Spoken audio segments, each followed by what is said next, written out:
vamos a meternos de lleno en una de las mayores paradojas de nuestro tiempo. Y para ello vamos a usar como guía el capítulo de Bill McKibben, La persistencia de los combustibles fósiles, que forma parte del conocido Libro del Clima. Claro, la pregunta cae por su propio peso, ¿no? A ver, si las renovables son más baratas, son más limpias, ¿por qué narices seguimos anclados a los combustibles fósiles? Pues bueno, el texto de McKibben nos da unas claves muy interesantes para entender por qué esto es mucho más complicado de lo que parece. Venga, pues para responder a esa pregunta, vamos a seguir la lógica del texto. Primero, entender la escala del problema. Y después, nos meteremos con las 3 grandes razones que da el autor. Porque los combustibles fósiles fueron un milagro tóxico, la tremenda inercia del sistema y, ojo, los intereses que no quieren que nada cambie. Vale, empezamos por el principio, el paradigma energético.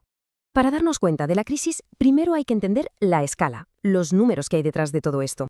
A ver, el texto nos pone en contexto. Antes de la revolución industrial, de las máquinas de vapor y todo eso, la atmósfera tenía unas 275 partes por millón de CO2, un equilibrio, vamos, que se mantuvo durante milenios. Y ahora saltamos a día de hoy. ¿Qué ha pasado después de 2 siglos quemando carbón, petróleo y gas sin parar? Pues que ese equilibrio se ha roto por completo. La cifra ha subido hasta superar las 420 partes por millón. Pero vamos a ver qué significa ese número en la práctica, porque aquí es donde la cosa se pone seria. Según la fuente, todo ese dióxido de carbono extra que hemos soltado está atrapando una cantidad de calor que equivale, atención, a 500.000 bombas de Hiroshima. No en total, no, cada día. Es una cifra que cuesta hasta procesar. Claro, con datos como este, la pregunta es, ¿cómo es posible que hayamos llegado a depender tantísimo de algo tan destructivo?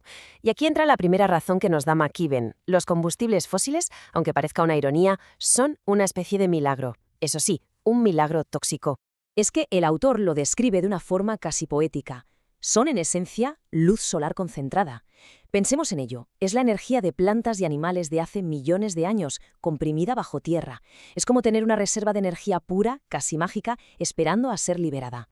Y para entender la burrada de energía de la que estamos hablando, la fuente nos da una comparación que es brutal. Un solo barril de petróleo, contiene la energía equivalente al trabajo físico de una persona durante más de 10 años. Es una locura. Es lo que dice el texto. Vamos, que esta energía nos dio de repente el equivalente a docenas de siervos a cada uno. Con eso se construyó el mundo moderno que conocemos. Pero claro, aquí está la gran paradoja. Ese mismo milagro que levantó nuestro mundo, ahora mismo amenaza con llevárselo por delante. Y esto nos lleva directos a la segunda gran razón, la inercia del sistema. Porque una cosa es el combustible y otra muy distinta es la gigantesca maquinaria mundial que hemos montado para que funcione con él. Pensemos en una sola cosa, los coches. Hoy en día hay casi 1.500 millones de vehículos con motor de combustión en el mundo. 1.500 millones. Cada uno de ellos es una piececita de esa demanda insaciable de gasolina y diésel. Y claro, para dar de beber a todos esos motores hemos creado una red global inmensa. Pozos de extracción, refinerías, oleoductos, barcos gigantescos, gasolineras en cada esquina. Es un sistema con una inercia física y económica colosal. Es como intentar frenar en seco un tren de mercancías de kilómetros de largo. Simplemente no se puede. Y aquí está el problema del tiempo. Cambiar toda esta infraestructura, todo este hardware, lleva décadas. Un coche, vale, lo cambias cada 10, 15 años. Pero, ¿y una central térmica? ¿Una caldera industrial? Esas cosas están diseñadas para durar 40 o 50 años. Y cada año que funcionan, siguen emitiendo. Y ese es un tiempo que, según todos los científicos, ya no tenemos. Pero el texto de McKibben va un paso más allá. Argumenta que la inercia no es ni siquiera el mayor de los problemas.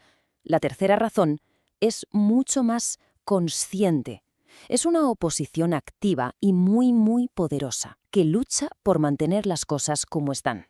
A ver, ¿quiénes son estos intereses? Pues hablamos de las grandes petroleras, de países enteros cuya economía depende del petróleo como Rusia o Arabia Saudí, y de toda la red de políticos y lobbies que los rodean. Para ellos, que de repente la energía del sol y del viento sea barata y accesible, no es una buena noticia, es una amenaza directa a su negocio multimillonario.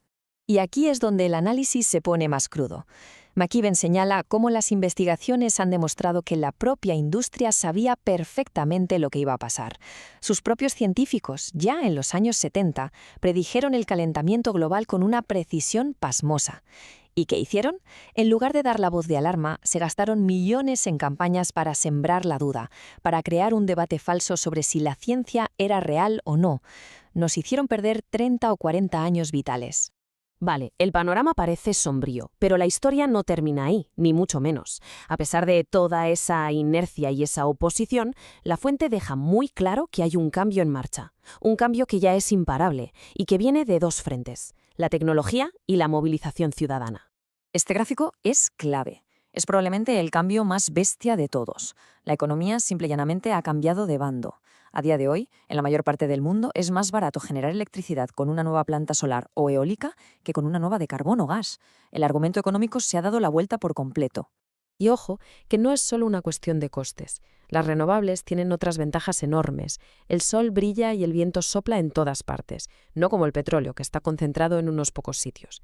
Como señala el texto, esto abre la puerta a un sistema energético mucho más justo y democrático, que puede llevar electricidad a sitios donde nunca antes había llegado. O sea que, al final, la decisión que tenemos delante va mucho más allá de la tecnología que usamos. Es una elección entre dos modelos de mundo. ¿Seguimos sacando la energía de abajo, del subsuelo, de forma sucia y concentrada en pocas manos? ¿O empezamos a recoger la que nos llega desde arriba, limpia, abundante y distribuida para todos? El autor lo resume con una frase que es potentísima. Energía del cielo, no del infierno. Llevamos toda nuestra historia como civilización quemando cosas para tener energía, y ahora, por primera vez, tenemos la tecnología para dejar de hacerlo y depender solo de ese reactor de fusión nuclear gigantesco y gratuito que tenemos sobre nuestras cabezas, el Sol. Así que ahí nos quedamos. La tecnología ya está lista. La opción parece clara. La gran pregunta que nos deja este análisis y que en el fondo va a definir nuestro futuro es, ahora que sabemos por qué hemos tardado tanto, ¿a qué velocidad vamos a hacer por fin esa transición hacia la energía del cielo?